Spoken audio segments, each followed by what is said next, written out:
دنیا کے مختلف حصوں میں، چاہے وہ لیٹن امریکہ ہو، چین ہو، کینیڈا ہو اور اس طرح کی بیلٹ ہو، وہاں پہ سیلاب کی تباہ کاریوں کا معاملہ بڑھتا جا رہا ہے۔ سیلاب زیادہ آ رہے ہیں ماضی کے بنسبت۔ اگر اب دیکھا جائے تو ہمارے ماحول میں ہماری جو آب و ہوا ہے اس میں نمی کی رطوبت بڑھتی جا رہی ہے، جس کی وجہ سے سیلاب کے خطرات آئے روز منڈلاتے رہتے ہیں۔ جیسے ہی سیزن آتا ہے بارشوں کا یا موسم چینج ہوتا ہے تو اب یہ بیلٹ جتنی میں نے آپ کو بیان کی ہے، جس میں پاکستان کی بیلٹ آتی ہے، بر صغیر پاک و ہند کی بیلٹ آتی ہے، اس میں سیلاب کے خطرات بڑھ جاتے ہیں۔ ابھی پاکستان میں بلوچستان، گلگت بلتستان اور سندھ مختلف علاقوں میں سیلابی صورتحال ہے جس کو کنٹرول کیا گیا ہے۔ اس پہ ہی بات کرنے کے لیے ہمارے ساتھ معزز مہمان موجود ہیں۔ میں تعارف کرواتا چلوں، میاں بابر حمید صاحب ہیں، نیشنل ڈائریکٹر الخدمت فاؤنڈیشن ہیں، ان کو خوش آمدید کہیں گے۔ سر السلام علیکم۔ جی وعلیکم السلام ورحمۃ اللہ۔ خیریت سے سر آپ؟ اللہ کا احسان ہے ماشاء اللہ، تھینک یو ویری مچ۔ صبح سویرے آپ نے وقت نکالا، تشریف لائے، کیونکہ ٹاپک بہت اہم ہے اور آپ کی ایکسپرٹیز ہیں اس میں۔ میں چاہوں گا اس سے پہلے کہ اس پہ ہم گفتگو کریں، الخدمت فاؤنڈیشن سے آپ چونکہ ایسوسیٹڈ ہے، ایک چھوٹے سے بریف کے بعد پھر ہم آگے بڑھتے ہیں، فرمائیے گا۔ بسم اللہ الرحمن الرحیم۔ سب سے پہلے تو آپ کا شکریہ ادا کرتے ہیں، خاص طور پہ جس اہم موضوع کے اوپر آپ نے بلکہ یہ آپ نے انیشیٹو لیا ہے اس وقت، کیونکہ بھی ہلکے لیول پہ اللہ کا شکر ہے کہ کوئی زیادہ سیلاب نہیں آیا، تو ہلکے لیول پہ، اور آپ نے یہ سمجھیں کہ پہلا ٹی وی ہے جس نے اس طرف توجہ کی ہے، اور یہ ایک اہم موضوع ہے۔ ہم اللہ سے دعا کرتے ہیں کہ اللہ تعالیٰ ہمیں اس آفت سے محفوظ رکھیں اور یہ زیادہ نہ بڑھنے پائے۔ الخدمت فاؤنڈیشن پاکستان جس طرح 1990 میں یہ باقاعدہ ایک این جی او رجسٹرڈ ہوئی، ہمارے جو سینئر افراد ہیں، دوست ہیں، انہوں نے باقاعدہ یہ سوچا کہ اس کو گورنمنٹ کے رولز اینڈ ریگولیشنز کے مطابق کام کریں، تو اس کے بعد انہوں نے جو ہمارے کام ہیں، ہم تو 70-80 کے قریب مختلف کام کر رہے ہیں، تو اس کو 7 مختلف چیپٹرز کے اندر ان کو کاموں کو سمویا، جس میں ہیلتھ ہے، ایجوکیشن ہے، کلین واٹر ہے، جو کلین واٹر اس وقت پاکستان میں ہمارا سب سے بڑا سیٹ اپ ماشاءاللہ جا رہا ہے، جس میں 70 لاکھ کے قریب افراد روز اچھے صاف پانی سے مستفید ہو رہے ہیں۔ اس کے علاوہ ہمارا جو ہے ڈیزاسٹر مینجمنٹ، یہ جو جس کے تحت میں آج حاضر بھی ہوا ہوں بات کرنے کے لیے، یہ ایک ہمارا یونیک پروجیکٹ ہے جس میں ہم لوگوں کو ٹرینڈ کرتے ہیں، لوگوں کو ریسکیو کرنے کے لیے، ریہیبلیٹیشن تک پہنچنے کے لیے پوری کام کے لیے ورکنگ کرتے ہیں۔ اس کے بعد ایک ہمارا بڑا جو چیپٹر ہے وہ آرفن کیئر کا ہے۔ آرفن کیئر اس وقت پاکستان میں آپ کو پتہ ہے کہ بہت زیادہ بچے مختلف یہ جو آفات ہوتی ہیں اس کے نتیجے میں بھی، اور ویسے بھی قدرتی طور پر بھی بچے یتیم ہو جاتے ہیں، تو لاکھوں کی تعداد میں بچے یتیم ہیں، جن میں سے بھی ہم بہت تھوڑا چنک تقریباً 33,000 کے قریب بچے جو ہیں ہمارے پاس موجود ہیں، جن کی ہم یعنی غذائی ضروریات، صحت کی ضروریات سے لے کے ان کی ایجوکیشن، کیونکہ جو بچہ ہمارے ساتھ اٹیچ ہوتا ہے وہ اس کا مسٹ ہوتا ہے کہ وہ تعلیم حاصل کرنے کے اندر انٹرسٹڈ بھی ہو، اور ہم اس کو تعلیم کے ٹریک پر بھی ڈالتے ہیں۔ اس کے بعد ہمارا ایک جو ہے ابھی ہم اس کو ریویمپ کر رہے ہیں، ہمارا micro finance, Islamic micro finance جو ہے، اس میں ہم 0% انٹرسٹ ریٹ، یعنی انٹرسٹ کوئی نہیں ہوگا، جتنے پیسے کسی صاحب کو، اور یہ صرف بزنس کے لیے دی جائے گا، دوسری ضروریات پوری کرنے کے لیے نہیں دیا جائے گا۔ اس کے پیچھے نظریہ یہ ہے کہ ہم سیلف سسٹین کریں فرد کو، کیونکہ آپ کسی کو پیسے دیتے جائیں گے کب تک دیتے جائیں گے، اور اس میں لوگ ہمارے بڑے انٹرسٹ لے رہے ہیں۔ ہم نے اس کو پورا اس کو ریمیپ کیا ہے، اور اگلا سال ہم انشاءاللہ مائکرو فنانس کے طور پہ ہی مناتے ہوئے اس کے اندر بہت اچھے انداز سے کام ویری گڈ، ویری گڈ۔ اچھا سر، جب آپ نے کہا نا کہ پیغام ٹیلی ویژن کا یہ خاصہ ہے، تو آپ یقین کیجئے دل اتنا بڑا ہو گیا۔ میں آپ کو بتاتا چلوں کہ 2022 جب 2-2.5 سال پہلے جب یہ معاملہ درپیش ہوئے، سیلاب کی صورتحال ہوئی ڈیرہ غازی خان میں، Paigham television was the first any television network team کہ جو وہاں پہ موجود تھی۔ ہم سب سے پہلے پہنچے تھے الحمدللہ۔ پھر الخدمت فاؤنڈیشن کے ساتھ مل کے پیغام ٹیلی ویژن اور ہماری ٹیم نے اور ہمارے دوسرے لوگوں نے مل کے کام کیا، ہماری اپنی فاؤنڈیشن کے دوسرے جو ساتھی ہیں انہوں نے کام کیا، تو الحمدللہ اللہ تعالیٰ توفیق دیتے ہیں تو ہم کام کرتے ہیں۔ سر، کام تو ٹاپک یہ فرمائے گا، اس وقت کن علاقوں میں سیلابی صورتحال ہے؟ اس وقت دیکھیں جی، اس وقت جو مین ہے نا، آزاد کشمیر کو چھوڑتے ہوئے پاکستان کے جو تمام علاقے، یعنی تمام صوبے ہیں، ان میں کہیں نہ کہیں پاکٹس ایسی ہیں جہاں اس وقت مختلف انداز سے سیلابی ریلا یعنی دریائی ریلا بھی آیا ہوا، اور اس کے بعد جس طرح ایک دم یعنی شدید بارش ہو جاتی ہے یا فلیش پوائنٹ بن جاتا ہے، اس کے انداز میں بھی ہو رہا ہے۔ تو چترال کے کچھ علاقے اس وقت متاثر ہیں، کشمور سندھ کا علاقہ متاثر ہے، گلگت بلتستان کے کچھ علاقے متاثر ہیں، اس کے بعد KPK میں کافی جگہوں پہ یہ معاملات ہوئے ہیں، جس کے نتیجے میں اس وقت آپ یہ اندازہ کریں کہ تقریباً 500 کے قریب گھر جو ہیں وہ مکمل تباہ ہو چکے ہیں، اور تقریباً 1500 جزوی متاثر ہیں، اور اس کے علاوہ تقریباً 39 پل جو ہیں وہ تباہ ہو گئے ہوئے ہیں، ایک مسجد بھی ڈیمیج ہو چکی ہے، اور تقریباً 8 سکول جو ہیں وہ بھی اس کی یعنی اس سیلابی ریلے کی زد میں آئے ہوئے ہیں۔ اور ظاہر ہے اگر ایک فرد خود بھی متاثر ہو، اس کا ایک گھر بھی ضائع ہو جائے، ظاہر ہے وہ ایک جان اور ایک گھر جو ہے اس کو یہ بڑی مصیبت تو پڑتی ہے، اور ظاہر ہے اس کے لیے ہمیں اتنا ہی ایکٹیو ہونا چاہیے جتنا کہ ہم زیادہ علاقوں کے لیے ہوتے ہیں۔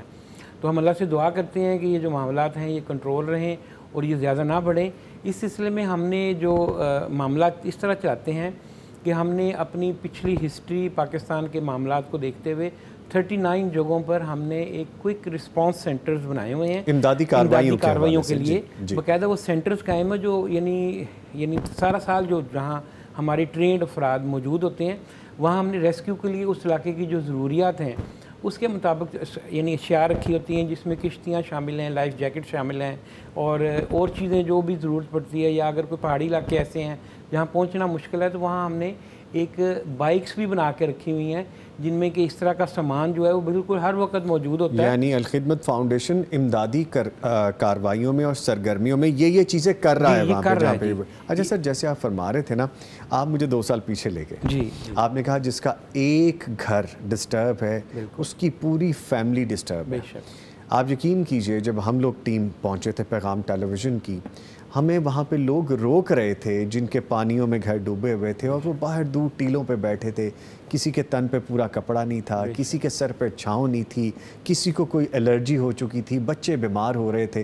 وہ میں کہتے ہیں ان پانیوں میں مت جائیں، اس میں سانپ ہو سکتے ہیں، اس میں کوئی موذی جانور ہو سکتا ہے جو تکلیف دے سکتا ہے۔ مجھے اس وقت احساس ہوا کہ یہ لوگ یہاں پہ دن رات رہ رہے ہیں اور نہ جانے کتنے دن رہیں گے۔ ہم ابھی چند گھنٹوں بعد یہاں سے آگے جائیں گے، اس سے آگے جائیں گے، تو کتنی مشکل ہو جاتی ہے زندگی۔ آپ ابھی فرما رہے تھے اس بریک میں جب ہم تھے، آپ کہہ رہے تھے کہ ابھی تو وہ حالات ٹھیک نہیں ہوئے جب پہلا سیلاب آیا تھا، وہاں پہ مکمل طور پہ اس کے اثرات نہیں گئے، تو یہ اگلی صورتحال بھی دیکھنے کو آ گئی، تو بڑا مشکل ہو جاتا ہے۔ بے شک، نہ صرف ان رہنے والوں کے لیے بلکہ امدادی کارروائیوں میں بھی مشکلات ہوتی ہیں۔ فرمائیے گا الخدمت فاؤنڈیشن یا آپ جیسے امدادی سرگرمیوں کے حوالے سے بھی بتا رہے تھے، کتنا چیلنج ہوتا ہے فیس کرنے کے لیے کہ ایک طرف تو انسانی جانیں ہیں، دوسری طرف ان کی املاک ہے، ان کے اپنے جانور ہیں، کیسے مینج ہو پاتا ہے پھر؟ بھائی جی اس میں دیکھیں کہ اس میں تو یعنی مل جل کے ہمارا جو مین مقصد ہے وہ ظاہر ہے ہم انسانیت کی خدمت کرنا چاہتے ہیں، تو اس میں جو بھی لوکل ادارے گورنمنٹ کے بھی اور دوسری NGOز بھی ہماری کوشش ہوتی ہے کہ ہم مل کے کام کریں، کیونکہ مقصد تو یہ ہے انسانیت کی فلاح، اور اس میں کوئی رنگ و نسل، مذہب و ملت آپ کو پتہ ہے ہم بھی نہیں رکھتے اس کے اندر کہ کوئی ہم اس میں فرق رکھیں۔ تو اس ضمن میں یعنی جو بھی لوکل ریسورسز ہوتے ہیں ان کو باقاعدہ موبلائز کیا جاتا ہے، لوکل کمیونٹی کی مدد لی جاتی ہے، گورنمنٹ کی جو ایجنسیز ہیں وہ بھی ہمارے ساتھ ملتی ہیں کہ جہاں اس انداز سے بہتر انداز سے کولیبریشن کے ساتھ مل کے کام کیا جا سکے۔ اور سلسلے میں بتاتا چلوں، جس طرح میں بتا رہا تھا کہ ہمارے سینٹرز ہیں، ان سینٹرز میں تو جو عملہ خاص طور پہ جو ہمارے افراد یا رضاکار جو متعین ہوتے ہیں ان کی تو ہم نے یعنی ٹریننگز جو ہیں کرائی ہوئی ہوتی ہیں۔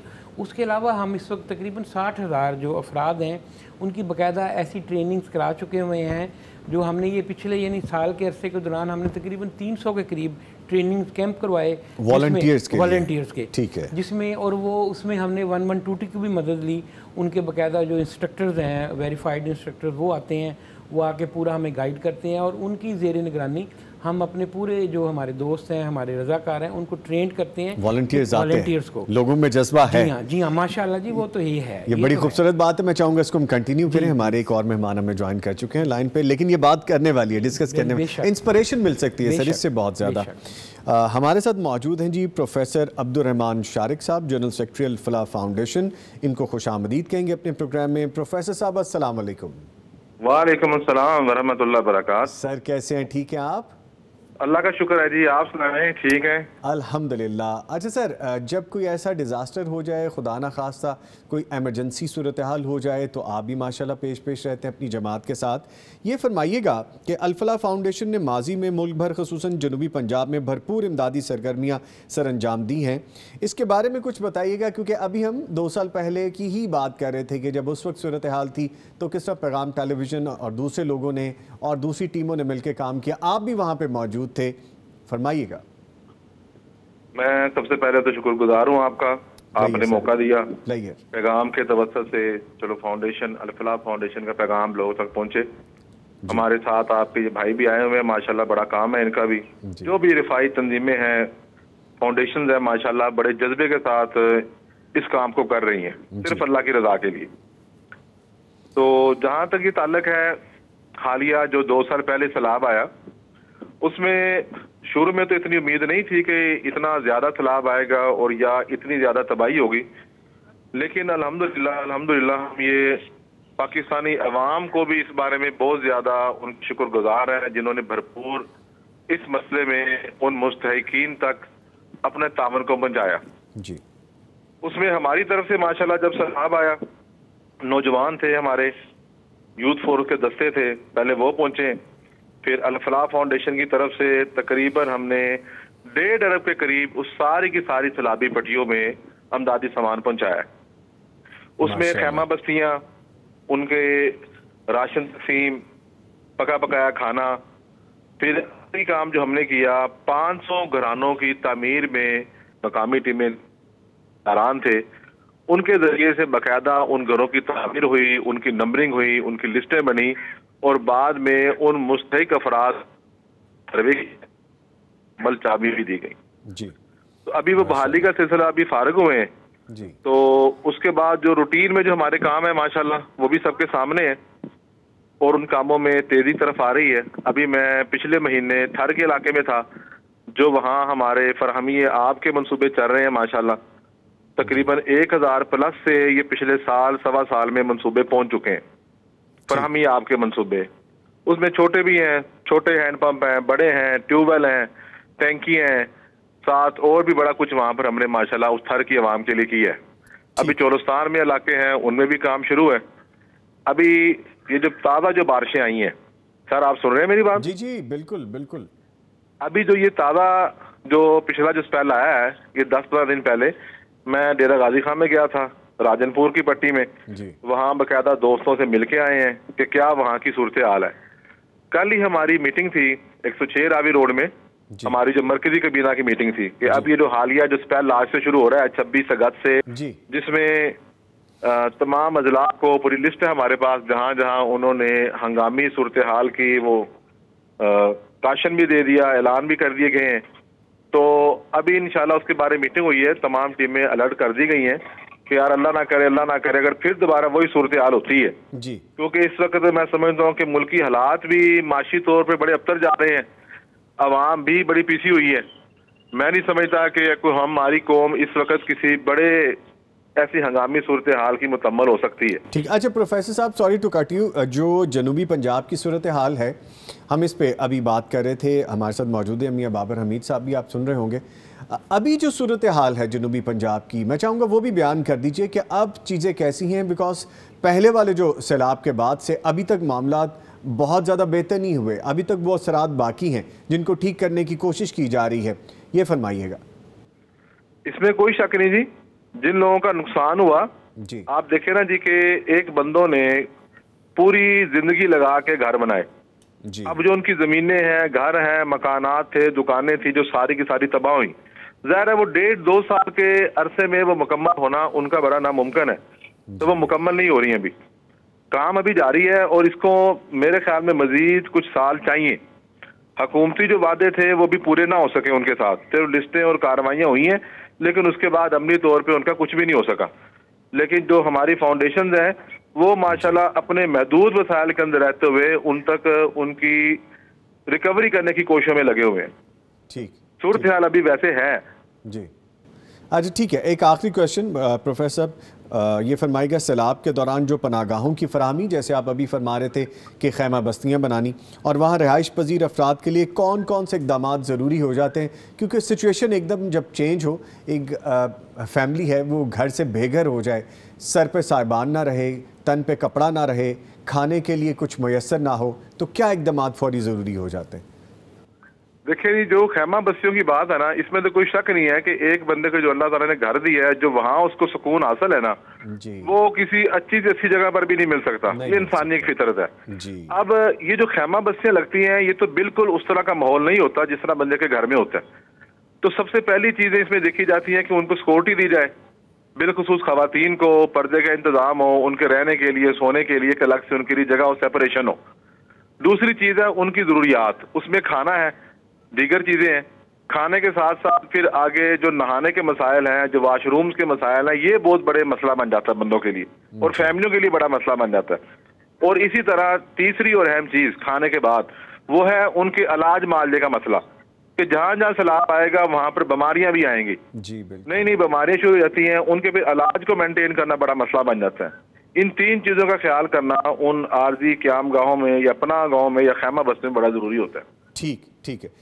میں اس کے ساتھ ہی شکریہ ادا کروں گا آپ کا پروفیسر عبدالرحمان شارق صاحب، جنرل سیکرٹری الفلاح فاؤنڈیشن. شکریہ آپ نے وقت دیا ہمیں. تھینک یو جناب. Player having you. میاں صاحب آپ کی جانب دوبارہ آئیں گے. وہ لائن بڑی خوبصورت تھی کہ والنٹیئر ملتے ہیں، اس کا مطلب ہے نوجوانوں میں جذبہ ہے، پاکستانی قوم میں جذبہ ہے. وہ جو لوگ کہتے ہیں کہ قوم نہیں ہجوم ہے، تو ہم ایسے موقع پہ فوری قوم بن جاتے ہیں. بے شک. تو فرمائیے گا ٹریننگ دینے کے بھی مراحل ہیں اس میں یہ ہے کہ ہم جس طرح میں ابھی عرض کر رہا تھا کہ 1122 کی مدد کے ساتھ ہم باقاعدہ پروفیشنل انداز سے بچوں کو، خاص طور پہ نوجوانوں کو ٹرینڈ کرتے ہیں، اور اس میں بڑے شوق سے افراد شریک ہوتے ہیں. اور بلکہ اس میں پچھلے ملکی لیول پہ ایک مقابلہ بھی ہوا تھا جس میں یعنی سرکاری ٹیمیں بھی تھیں، تو الخدمت فاؤنڈیشن کے جو والنٹیئرس وہ 3rd آئے تھے اس مقابلے کے. انٹرنیشنل کمپٹیشن تھا. انٹرنیشنل کمپٹیشن ہوا تھا. اور اس کے بعد اس میں یوں ہے کہ جس وقت یہ ڈیزاسٹر مینجمنٹ ہوا ہے تو ہمارے لوگ، آپ نے دیکھا ہوگا کہ ایون ترکی تک گئے تھے، اور وہاں باقاعدہ گورنمنٹ نے ڈیمانڈ کی تھی کہ آپ یہاں سے فوج اور 1122 کے ساتھ الخدمت کے رضاکار بھی بھیجیں. تو ہمارے لوگ وہاں باقاعدہ ویل ایکوپڈ ہو کے گئے تھے، جس کے بعد صدر طیب اردگان نے ہمیں باقاعدہ سرٹیفکیٹ سے بھی نوازا. اور اس میں ہم اور بھی جو ملکوں میں، جس طرح پاکستان ہم یہ سمجھتے ہیں نا کہ جی ہم صرف لینے والا ہاتھ ہیں، تو ہم نے اس متھ کو بھی توڑا ہے کہ ہم دوسری جگہوں پہ بھی جا کے سروس کر سکتے ہیں اپنی انسانی صلاحیتوں کی بنیاد پر بھی. اور ہم نے پروف کیا ہے، یعنی ہم نے شام میں بھی کام کیا ہے، ہم نے افغانستان میں بھی کام کیا، ترکی کا جس طرح بتایا، اس کے بعد روہنگیا میں جو پرابلم ہوئی تھی. اور اس وقت اگر یہ آپ دیکھیں کہ اس وقت خاصا شدید اپنا سیلاب جو ہے بنگلہ دیش میں آ رہا ہے، تو اس کے لیے بھی ہم پروگرام بنا رہے ہیں کہ وہاں بھی ہم جو بھی ہر ممکن مدد ہو یہاں سے بھیج سکیں. اس کے لیے بھی ہم نے ابھی سے پلاننگ کرنی شروع کر دی. ٹھیک ہے. اجے سر، جیسے آپ فرما رہے ہیں سیلاب کے لیے جو سیلاب زدگان کی رفاہی خدمات جو ہوتی ہیں وہ کیا انجام دی جا سکتی ہیں؟ جیسے ابھی پروفیسر صاحب سے بھی بات ہو رہی تھی، ڈفرینٹ چیزیں ہیں، فرمائیے گا. جی بالکل. اس میں اس وقت یوں ہے کہ جس وقت یہ جو ابھی یہاں یعنی جن علاقوں میں یہ افیکٹس آئے ہیں وہاں ہم نے فوری طور پہ جو سب سے پہلے تو جس طرح یہ کہ شیلٹر چاہیے ہوتا ہے تو خیمے ہم نے پرووائڈ کرنے شروع کیے ہیں. ابھی بستیوں کی تو نوبت نہیں آئی کیونکہ ابھی اتنا افیکٹ نہیں ہے، تو لوگوں کو انڈیویجولی خیمے ہم پرووائڈ کرنے شروع کر دیں، کوک فوڈ دینا شروع کر دیا ہے. اور پھر جو لوگ تھوڑی سیٹل ہو گئے ہیں تو وہاں ان کو راشن ہم نے پہنچانا شروع کیا. پھر جس طرح یہ میڈیکل کا ایک بڑا یعنی مسئلہ ہوتا ہے، وبائی امراض بہت زیادہ ہوتے ہیں، تو ہم نے میڈیکل کیمپس شروع کر دیے ہیں. ابھی ہم تقریباً کوئی کچھ ہزار لوگوں کی خدمت بھی اس میں ہم نے کر دی اب تک. اور اس میں میڈیکل کیمپ میں ہم نے ایک تو ہم اسٹیشن پہ میڈیکل کیمپ لگاتے ہیں، دوسرا ہم نے گاڑیاں بنائی ہوئی ہیں اس طرح کی موبائل گاڑیاں ہماری بڑی ہیں جس کے اندر ضروری سامان، چھوٹے آپریشن تک کا سامان ہوتا ہے، الٹرا ساؤنڈ، ایکس رے تک کی مشینیں ہوتی ہیں. وہ ہم پھر یعنی ان علاقوں میں ہم نے موبلائز کر دی ہیں جو وہاں جا کے اپنی خدمات دے رہے ہیں. اس میں باقاعدہ کوالیفائڈ ڈاکٹرز اور باقاعدہ پیرامیڈیکل سٹافز جو ہوتا ہے وہ موجود ہوتے ہیں. اور اس کے علاوہ جب یہ جس طرح 22 کا زلزلہ آیا تھا اس وقت ہم نے 100 گاڑیاں اس طرح کی بنا کے تو مختلف روٹس پہ چلا دی تھیں، جو ہر کچھ دن کے بعد یا ہر 2 دن کے بعد وہ ان علاقوں میں موو کرتے تھے. اچھا سر، جیسے آپ فرما رہے ہیں اس کا مطلب ہے یہ گاڑیاں آپ باقاعدہ پرچیز کر کے باقاعدہ وہ ایکسپینس کر کے لاتے ہیں یا ہائر کر لی جاتی ہیں؟ نہیں، یہ گاڑیاں تو باقاعدہ بنی ہوئی ہیں ہماری، ہم نے مستقل طور پہ بنا کے رکھی ہوئی ہیں کیونکہ ظاہر ہے یہ کسی بھی صورتحال کے لیے مسائل آتے رہتے ہیں. پھر جو ہماری ایمبولینسز ہیں جو ہم نے ہماری تقریباً 350 ایمبولینسز ہیں ان کو پھر ہم کنورٹ کر لیتے ہیں اس طرح کی چیزوں کے لیے، وہ موبائل کلینکس میں بدل لیتے ہیں. اچھا سر، دیکھیں امداد کرنے والے مدد کرنے والے، خدمت کرنے والے، وہ بھی تو انسان ہی ہیں، ان کے لیے بھی وہی چیلنجز ہیں جو کسی ایسی صورتحال میں رہنے والے کے لیے ہیں. ان تک پہنچنا، ان کو جا کے ہیلپ کرنا، ان کے کام آنا، اپنے آپ کو بھی سیف رکھنا، بیکاز انہی بیماریوں والے موسم میں آپ وہاں پہ ہیں، انہی پانیوں میں آپ ہیں، انہی مشکل راستوں میں آپ ہیں. ہمیں یاد پڑتا ہے کہ ہماری گاڑی الٹتے الٹتے بچی تھی اور بہت جگہوں پہ پل ٹوٹے ہوئے تھے، بہت جگہ جنوبی پنجاب کا ہم ذکر کریں کہ پانی اتنا زیادہ تھا، سمجھ نہیں لگ رہی تھی کہ کن راستوں سے جائیں. تو امداد کرنے میں بھی مشکلات ہوتی ہیں. میں چاہوں گا اس پہ ضرور روشنی ڈالیں، because it's not very easy کہ آپ جائیں اور امداد کر کے آ جائیں یا خدمت کر کے آ جائیں. آپ کو چیلنجز کے لیے تیار ہونا پڑتا ہے. کیا مشکلات پیش آتی ہیں؟ اصل میں اس میں مشکلات جس طرح یہی آپ بتا رہے ہیں، یہ اصل میں زیادہ مشکلات ان لوگوں کو پیش آتی ہیں جو بالکل ایلین ہوں، اس علاقے کے لیے نئے ہوں. ہم کیونکہ الحمدللہ ہر جگہ موجود ہیں، مستقل سالانہ بنیادوں پر موجود ہیں، ہر ضلع میں ہمارے دفتر ہیں، ہمارے رضاکار موجود ہیں، تو ہمارے پاس یعنی آن گراؤنڈ نالج جو ہے وہ الحمدللہ خاصا ہوتا ہے. ہمارے لوگ کیونکہ انہی کمیونٹیز میں رہ رہے ہوتے ہیں تو ان کو زیادہ اندازہ ہوتا ہے کہ کون سے لوگ حقیقی مستحق ہیں. ورنہ آپ دیکھیں نا، باہر سے آپ ٹرک لے کے جاتے ہیں نا، تو وہی لوگ جو اس میں پیشہ ور ہوتے ہیں وہ وہاں پہنچ جاتے ہیں اور وہ چھینا جھپٹی کر کے چیزیں لے جاتے ہیں. مجھے ایڈ کرنے دیجیے گا، ہمارے ساتھ ہوا یہ، ہم ٹرکس لے کے جاتے تھے، ہماری ٹیمز پہنچتی تھیں، جو ان پٹیوں پہ موجود ہوتے تھے ان کو راشن مل جاتا تھا، ان کو چیزیں مل جاتی تھیں، فوڈ مل جاتا تھا. لیکن جو لوگ وہاں تک ایکسیس میں نہیں تھے، آ نہیں سکتے تھے، خود سے نہیں پہنچ سکتے تھے، ان تک پہنچانا بہت بڑا چیلنج تھا.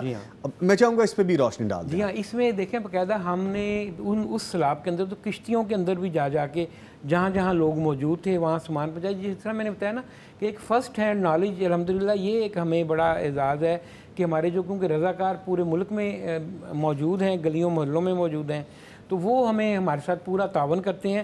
اور اس وقت آٹومیٹکلی سارے لوگ جو موجود ہوتے ہیں وہاں ہمارے ساتھ جو اٹیچ ہوتے ہیں وہ آٹومیٹکلی ہمارے رضاکار کے یعنی ایکٹیو رضاکار بن جاتے ہیں. یہ وہی لوگ ہیں جن کا آپ ذکر کریں ہزاروں میں ٹریننگ لیتے ہیں. یہ تو جو ٹریننگ لی ہوئی نا، ان کے علاوہ بھی بے شمار لوگ جو ہمارے خیر خواہ، ہمارے ہمدرد، انسانیت کے ہمدرد جو لوگ ہیں وہ ہمارے ساتھ جڑ جاتے ہیں. اور اس کے لیے ہم نے والنٹیئرز کے لیے ہم نے ایپ بھی لانچ کیا ہے باقاعدہ والنٹیئرز کے لیے، تاکہ وہ وہاں رجسٹر ہو سکیں، اور اس میں خاصے لوگ رجسٹر ہو رہے ہیں. ہمارا یہ مشن ہے کہ ہم اگلے 3 سالوں میں 10 لاکھ جو ہیں ہم باقاعدہ اپنے والنٹیئرز میں ہم تیار کریں. ہم نے ٹارگٹ بنایا ہے. ٹھیک ہے. اچھا سر، یہ بھی بتا دیجیے گا کہ جو ماضی قریب کے سیلابوں کے دوران عوامی اور رضاکارانہ سرگرمیاں ہیں، آپ کے پاس بھی، یعنی میں اپنی بات کروں، مجھے ماضی میں جو میں کر کے آیا ہوں، پروفیشنل جو بھی میں نے امور سر انجام دی ہیں، مجھے یاد آ جاتا ہے کہ یہ لیک کر گیا تھا، اس کو میں ٹھیک کر لوں.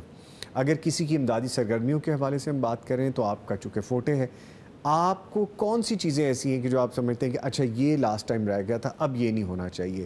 کون سی چیزیں جن کو مزید کرنے کی ضرورت پیش آ جاتی ہے؟ اس میں سب سے پہلے تو دیکھیں جو ہمیں نالج بیس اس میں ہونا چاہیے کہ جن علاقوں میں یہ مستقل مسائل ہیں، سیلاب آتے رہتے ہیں، اس میں باقاعدہ اگر آپ نوٹ کریں تو ہمارے لوگوں کو ان علاقوں سے دور رکھنے کی ضرورت ہے. سب سے پہلے اس چیز کی ایجوکیشن کی ضرورت ہے کہ لوگوں کو بتایا جائے کہ یہ جو علاقے ہیں یہ ہمیشہ متاثر ہوتے ہیں، آپ ان علاقوں میں گھر نہ بنائیں. بڑی امپورٹنٹ بات کی سر آپ نے. جی ہاں، یہ ایک ایجوکیشن کی بہت سخت ضرورت ہے. مجھے یہاں پہ یہ چیز ایڈ کرنی ہے، آپ اس پہ روشنی ڈالیے گا. ان جگہوں پہ جو پانیوں کی گزرگاہیں ہیں، ان جگہوں پہ جہاں پہ روٹین پہ سیلاب آتا ہے، ان جگہوں پہ جہاں پہ پہلے سی ایسی چیزیں ہو چکی ہیں، آپ دوبارہ گھر، بستیاں یا اپنا کاروبار یا اپنی سم ہاؤ فیکٹریز لگا لیتے ہیں، سمجھ لیں آپ خطرے کو خود مول لیتے ہیں اور دعوت دیتے ہیں کہ اپنی زندگی اور دوسروں کی زندگی خطرے میں ڈالیں. Am I right sir؟ بالکل، یہ بہت ضروری ہے. اور اس میں ہمیں عوام کو ایجوکیٹ کرنے کے ساتھ ساتھ ہمارے جو ادارے ہیں ان کو بھی اس میں ہونا چاہیے کہ ظاہر ہے ان کے پاس انفورسمنٹ ہوتی ہے کہ وہ لوگوں کو اس جگہ سے روکیں، وہاں گھر نہ بنے. ظاہر ہے ایک دن میں تو چیزیں نہیں یہ بن جاتی، ڈیولپ ہوتی ہیں، باقاعدہ ٹائم لگتا ہے. تو یہ چیز کی بہت ضرورت ہے تاکہ آفت، دیکھیں نا، جب ایک بندہ آفت میں مبتلا ہی نہیں ہوگا تو اس کی زندگی مشکل میں نہیں پڑے گی. تو اس چیز سے بچانے کے لیے یہ سب سے ہمارا تھمب، میرا خیال ہے اس وقت ایشو ہے کہ ہم لوگ خود، وہ کہتے ہیں نا آ بیل مجھے مار، ہم اس میں مبتلا ہونے والی قوم ہیں. کسی سچویشن میں آ کے پھر اس کو ٹھیک کرنا، اور دوسرا اس سے کئی گنا بہتر ہے پریکاشن لے لیں، آپ اس سچویشن میں جانے کی کوشش ہی نہ کریں. اچھا سر، ایک ڈائلما یہ بھی تو ہے نا، ایک پرابلم یہ ہے کہ میں اگر کچھ غلط کر رہا ہوں تو میں کہوں گا کہ یار مجھے جو پوچھ رہے ہو تو وہ دوسرا غلط کر رہا ہے، پہلے اس کو بھی تو پوچھو. کہنے کا مطلب یہ ہے کہ ہم اپنی ذمہ داری کیوں نہیں سر انجام دیتے؟ ہم خود وہ کام کیوں نہ کریں. آپ کو یاد ہوگا کہ اگر کہیں ایسی جگہ پہ جاتے ہیں ادارے جا کے, اگر گورنمنٹ انسٹیٹیوشن یا حکومتی اداروں میں سے کوئی ٹیم جاتی ہے جا کے وہاں پہ کہتے کہ جی آپ کو یہاں پہ گھر الاؤ نہیں ہے, یہاں پہ آپ کو یہ چیز الاؤ نہیں ہے, تو وہ آگے سے ریجڈ ہیں, ایک عجیب سا رویہ, ان کو بھی ٹھیک کرنے کی ضرورت ہے. ظاہر ہے یہ تو سب سے پہلے جس طرح ہے کہ اگر آپ نے معاشرہ ٹھیک کرنا ہے تو ہر فرد خود ٹھیک ہونا شروع ہو. یعنی میں دیکھوں کہ میں کیا غلط کر رہا ہوں, میں اپنی اصلاح کروں, اپنے قد پہ اسلام نافذ کروں, یہی طریقہ کار ہے نا جی ہر چیز بہتر کرنے کا. تو ظاہر ہے ہر انسان کو یہ اس میں اب یہ کہ ہمارے ہاں ظاہر ہے جس طرح غربت ہے, جہالت ہے, تو یہ تو ہمارے یعنی ایک مستقل کرنے والا کام ہے کہ لوگوں کو ان کی جو صلاحیتیں ہیں ان کے مطابق کہیں کھپایا جائے, اس کے مطابق ان کو کاموں پہ لگایا جائے تاکہ وہ تھوڑے سے سیلف سسٹین ہوں اور وہ تھوڑا سا سمجھدار ہوں, تاکہ ایک ان کے پاس پریشر بھی ہوتا ہے کہ جہاں ان کو کوئی جگہ ملتی ہے وہ وہاں گھس جاتے ہیں. تو اس طرح کی چیزیں بھی لوگوں کو سیلف امپلائی کیا جائے, لوگوں کو امپاور کیا جائے. اس کے ساتھ نا میاں صاحب ایک چیز اور بھی ہے کہ جن کی پراپرٹی ایسی جگہوں پہ ہے جہاں پہ وہ اپنا گھر یا املاک کو تعمیر کرتے ہیں, وہ پانیوں کی گزرگاہیں نہیں ہیں, لیکن جب ڈیزاسٹر آتا ہے پانی چھوڑا جاتا ہے وہ بھی شامل ہو جاتا ہے اس میں, اس طرف بھی پانی نکل جاتا ہے کیونکہ وہ حد تو ہے نہیں کہ اس کے اندر رہے گا, وہ ظاہری بات ہے پھیل جائے گا. اب جب ان کو گورنمنٹ کی طرف سے کہا جاتا ہے, اداروں کی جانب سے کہا جاتا ہے کہ زندگیوں کو خطرہ ہے, املاک تو پھر بھی زندگی ہوگی تو یہ کام آئے گی نا, وہ اپنے گھروں کو نہیں چھوڑتے, اپنی جگہوں کو نہیں چھوڑتے, اپنے جانوروں کو نہیں چھوڑتے, نقصان برداشت کر لیتے ہیں زندگی کا یا اپنی فیملی کا, لیکن وہ جگہ نہیں چھوڑتے. یہ بھی ایک رویہ ہے, اس سے بھی ہمیں سیکھ لینی چاہیے. ظاہر ہے جی, یہ تو ظاہر اس طرح کے رویے, یہ تو معاشرہ ہمارا جو ہے اس میں ہر وقت اصلاح کی کوشش, سارے لوگ مل کے ایک دوسرے کو سمجھائیں, سمجھیں, ان معاملات کو دیکھیں کہ جہاں جہاں بھی یہ پرابلمز آنے والے ہیں ان جگہوں سے بچیں اور ان چیزوں کو سیکھنے کی کوشش کریں کہ جن سے انسان خود بھی محفوظ رہ سکتا ہے اور باقی اپنے ارد گرد کے لوگوں کو بھی محفوظ رکھ سکتا ہے. ٹھیک ہے. اجے صاحب, وہ جو آپ تیاری کے حوالے سے, ٹریننگ کے حوالے سے بھی بات کر رہے تھے, تو یہ بات بھی کر لیں ہم کہ سیلاب زدہ علاقوں میں خدمات سر انجام دینے والے افراد کی تربیت اور تیاری, یہ چیز بھی بہت ضروری ہے کہ وہ خود سے ویل اکوپڈ ہو. جیسے کہ ابھی ہم خوراک کی ڈسٹریبیوشن کے حوالے سے بات کر رہے تھے کہ ہم چونکہ وہاں پہ نئے ہوتے ہیں, ہمیں پتہ نہیں ہے کس جگہ پر, تو وہاں پہ آپ کے رضاکار کام آتے ہیں, تو ان کو کیسے, یا ہم جب جائیں کسی کی مدد کے لیے ہم کیسے ویل اکوپڈ ہو, ہمیں کیا ٹریننگ لینی چاہیے, ہمیں پہلے کوئی پڑھنی چاہیے چیزیں, ہمیں کیا کرنا چاہیے, تیار کس طرح سے؟ دیکھیں جو تو نئے لوگ ہیں ان کو تو ظاہر ہے ان لوگوں کے ساتھ رابطہ کرنا چاہیے جو آلریڈی یہ کام کر رہے ہیں, کیونکہ بے شمار یہ جو ہماری فاؤنڈیشنز ہیں کام کر رہی ہیں, اچھے انداز سے کام کر رہی ہیں, تو یہ آپ معلومات لے کے جائیں کہ کس علاقے میں کون سی جو فاؤنڈیشن ہے یا کون سی تنظیم کام کر رہی ہے, اس کے ساتھ رابطہ کریں اور اس کے ساتھ مل کے جو اگر کوئی دوسری جگہ سے افراد جا رہے ہیں اس کے ساتھ مل کے اپنا پروگرام بنائیں, اس کے ساتھ مل کے لوگوں کی مدد کے لیے پہنچیں.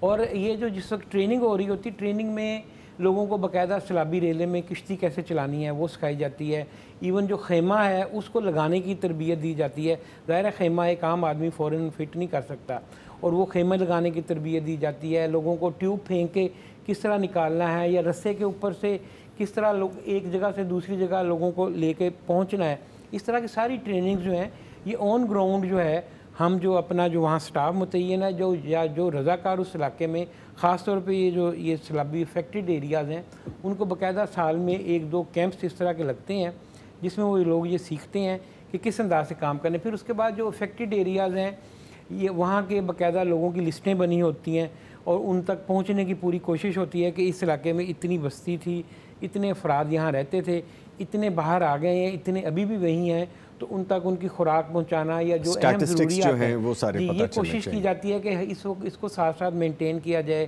اپ گریڈ کیا جائے, اور لوگوں کو بھی بتایا جائے کہ کوشش کریں کہ ان علاقوں سے آپ اپنے آپ کو دور رکھیں جہاں اس طرح کے خطرات جو ہیں وہ منڈلاتے رہتے ہیں. ٹھیک ہے, گفتگو تو بہت سی ہو سکتی ہے سر, اور میں جتنا چاہتا تھا کہ آپ سے ہم سیکھ سکیں, ہم نے وقت کو آگے کھینچ کے کرنے کی کوشش بھی کی ہے. ایک چھوٹی سی بات یہ کہ شاید یہ بھی ہونا چاہیے, میں بہت سے ایسے انسٹیٹیوشنز کو جانتا ہوں, میں وہاں پہ رہ چکا ہوں, کہ وہ آپ کو کسی بھی ہنگامی صورتحال کی ٹریننگ دیتے ہیں 3 ماہ میں ایک مرتبہ, 6 ماہ میں ایک مرتبہ. تو ہمارے اداروں میں یہ بھی ہو جانا چاہیے, جیسا فائر ایگزٹ کے حوالے سے ٹریننگ ہو جاتی ہے, یا خدا نہ خاصہ زلزلہ آ جائے اس کے حوالے سے ٹریننگ ہوتی ہے, سیلابی کاموں کے حوالے سے بھی ہمیں ٹریننگ لینی چاہیے.